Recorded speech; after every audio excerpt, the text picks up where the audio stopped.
Olá, né? Olá a todos. Mais uma vez estou aqui, sou o Ellison, para apresentar para vocês mais um episódio do nosso seriado da introdução do jovem no mercado de trabalho. Né? Hoje, né, nós estamos aqui com o Ness, meu professor, mais focado na área de tecnologia.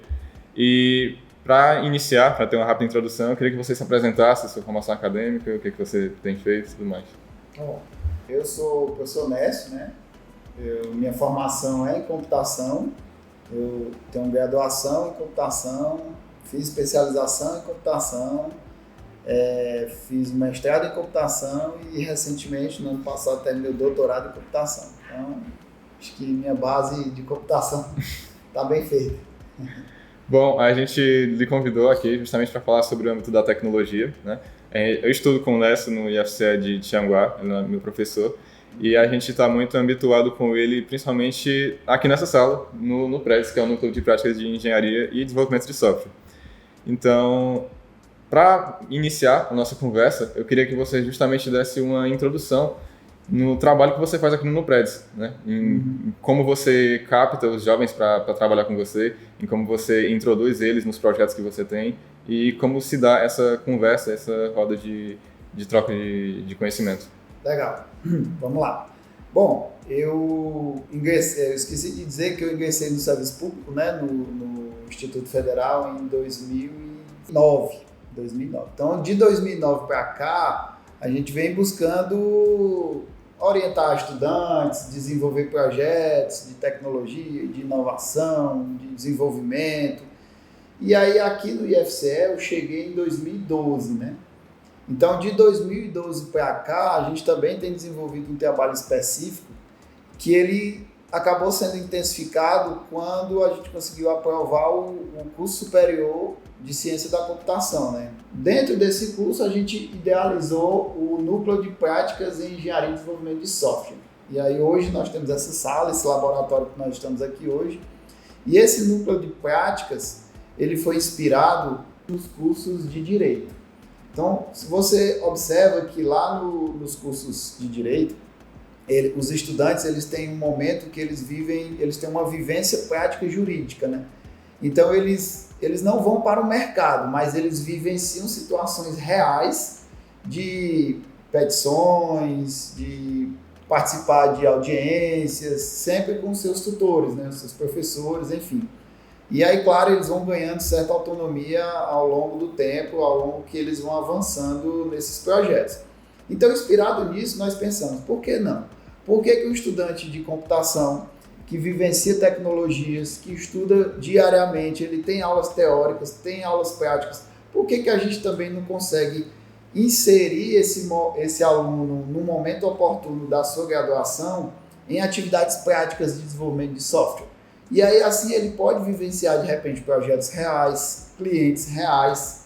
Então, assim, essa foi a ideia, sabe? O núcleo surgiu disso, né? O núcleo de práticas, o intuito é esse, que a gente consiga inserir o aluno num tempo hábil para que ele consiga ganhar experiência prática em projetos reais, né? Muito bom.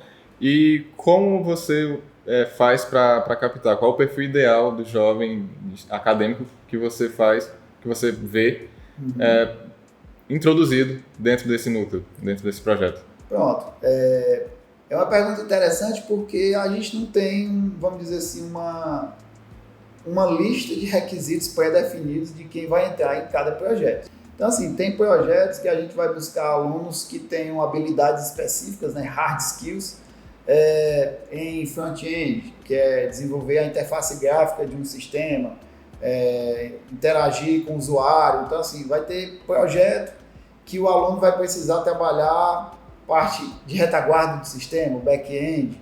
Então, vai ter projeto que o aluno vai trabalhar com teste de software. Então, vai ter projeto que o aluno vai trabalhar com treinamento de usuários, coleta de requisitos. Aí já não é mais hard skills, e sim soft skills, né? Então, às vezes a gente consegue identificar alguns alunos que, por exemplo, não têm uma afinidade com programação. Então, pode acontecer o aluno entrar no curso de computação, apesar de ser um curso que ele vê muita programação, mas ele não se afiniza com aquilo. Isso quer dizer que ele deve abandonar o curso? Não. Isso quer dizer que ele pode enxergar outras possibilidades, né? Então, quando a gente vai selecionar um aluno, um estudante, um possível interessado, a primeira coisa que a gente faz é tentar, vamos dizer assim, listar as habilidades exigidas de acordo com o projeto. E aí, depois disso, nós vamos entrevistar alguns alunos, conversar com os alunos em busca de características que meio que façam um match, né, com aquele projeto. E aí, claro que a gente vai valorizar o interesse, né, aquele aluno que ele tem um perfil de proatividade, que ele vai buscar aquela oportunidade, que ele enxerga formas de aprender mais, de crescer dentro de um projeto, dentro do próprio curso, um aluno que seja comunicativo, um aluno que trabalhe em equipe, um aluno que seja estudioso, um aluno que seja curioso, né? Então, assim, são habilidades que a gente valoriza, sabe? Sim. As soft skills estão presentes em todos os âmbitos, né? A gente consegue ver isso no no nosso dia a dia mesmo, nossa convivência em sociedade. E ter essas habilidades desenvolvidas é algo crucial, né, para todo o âmbito da nossa vida. Seja hoje, seja daqui a 50 anos, elas vão ser úteis para a gente. Então, é de extrema importância a gente estar capacitando e procurando se aprimorar nesse quesito. Mas, mudando um pouco de panorama, a gente falou muito de tecnologia, eu sei que você é o cara da tecnologia e tudo mais, mas como você vê que o IFCE, né, como instituição de ensino, tem capacitado os estudantes daqui para o mundo do trabalho? Bom, o IFCE é uma instituição muito grande. Ele é uma instituição que ele alinha ensino, pesquisa e extensão. Os três eixos, aqui no prédio, por exemplo, a gente consegue ver claramente. A gente vê projetos de pesquisa, a gente consegue ver também projetos de extensão, inclusive a gente tem até um exemplo aqui agora, nós estamos com um grupo de estudantes que eles estão trabalhando muito forte na questão do turismo, né?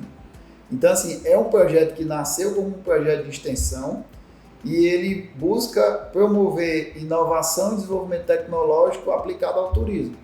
Então, assim, com esses projetos, o IFCE acaba criando oportunidades para que os alunos cresçam, para que os alunos vivenciem o mercado de trabalho, para que os alunos possam se desenvolver dentro do curso. E com isso eles ganharem não só experiência, mas vivência, né? E assim se desenvolver num possível futuro no mercado de trabalho, né? Inclusive, o curso de computação é um curso interessante, Wellington, que nós temos vários exemplos de alunos que eles, durante o curso, conseguem empregos, né? Então, eles usam aquela habilidade de proatividade para já fazer o seu próprio portfólio, já criar o seu currículo e usar plataformas online para disseminar e buscar oportunidades, né? E a gente consegue perceber que vários estudantes ao longo do curso conseguem realmente empregos, né? Conseguem trabalhar remotamente, trabalhar online. Então, assim, a gente tem exemplo aqui de aluno empregado para empresas em São Paulo, em Fortaleza, em Parnaíba, no sul do país, no Rio, Santa Catarina, tem vários exemplos, né? Então, eu acho que, além desses projetos do IFCE, os alunos também mostram interesse e proatividade quando vão buscar além dos muros do próprio IFCE, entendeu? É muito claro que o jovem hoje tem que buscar as oportunidades, tem que ir atrás dos seus sonhos. Então, é muito importante que o IFCE tenha proporcionado isso para esse pessoal todo. E, para concluir assim, eu queria que você desse um pouco da sua visão, você falasse um pouco da sua visão sobre como a tecnologia tem afetado o comportamento do jovem dentro do âmbito acadêmico quanto do mundo do trabalho. O que você enxerga, assim? O Eric, no outro episódio, falou muito sobre a inteligência artificial ser utilizada como muleta, né, de você trocar a sua capacidade crítica por isso. Mas eu queria mais um pouco da sua opinião sobre isso mesmo, sobre a inteligência artificial, sobre a facilidade que o jovem tem com esse mundo da tecnologia. Certo. Assim, a inteligência artificial hoje, o que vem acontecendo aí, sei lá, nos últimos meses, né, ou até no último ano, ela com todo o amadurecimento que ela teve, principalmente das inteligências artificiais generativas, né? Porque assim, inteligência artificial é um negócio que já existe há muito tempo. Há muito tempo existe inteligência artificial. O que fez um boom aí no mundo todo é apenas um subconjunto de uma inteligência artificial, que é uma inteligência artificial generativa. É um tipo de IA só. E aí, claro, ela tem lá os algoritmos de aprendizagem profunda, tem lá os algoritmos de aprendizagem, de uma forma geral. E aí nós temos dois tipos de resultados, né? Nós temos pessoas que podem usar a IA para alavancar sua carreira, para alavancar suas habilidades e usar a própria IA, né, as IAs generativas, como trampolim. Então, assim, eles vão potencializar a sua capacidade. Então, eu até dou um exemplo em algumas disciplinas, né? Antigamente, algumas disciplinas, vamos supor que o caminho da disciplina, não sei se a câmera consegue pegar, mas vamos supor que ele começa aqui e vai até aqui. Digamos que aqui seria o ponto máximo da disciplina. Antes da IA, um bom aluno conseguia atingir esse ponto máximo com muito esforço, certo? Vou dar um exemplo, uma disciplina, por exemplo, de computação gráfica, que é uma disciplina que tem bastante matemática, né? Uma disciplina com alguns algoritmos bem especialistas e específicos. Então, assim, para o aluno chegar nesse potencial dele, ele realmente tinha um esforço muito grande.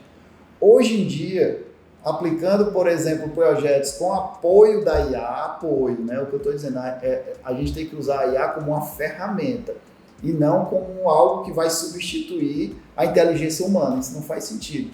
Ela sendo usada como uma ferramenta, o ponto máximo já não é mais aqui, é aqui agora. Então, o que antes a gente lutava para atingir o ponto máximo, vamos dizer assim, de habilidades que a gente poderia desenvolver durante um período curto, que é uma disciplina, sei lá, uma disciplina de 80 horas, agora com o uso de uma ferramenta inteligente a gente consegue ampliar isso aí.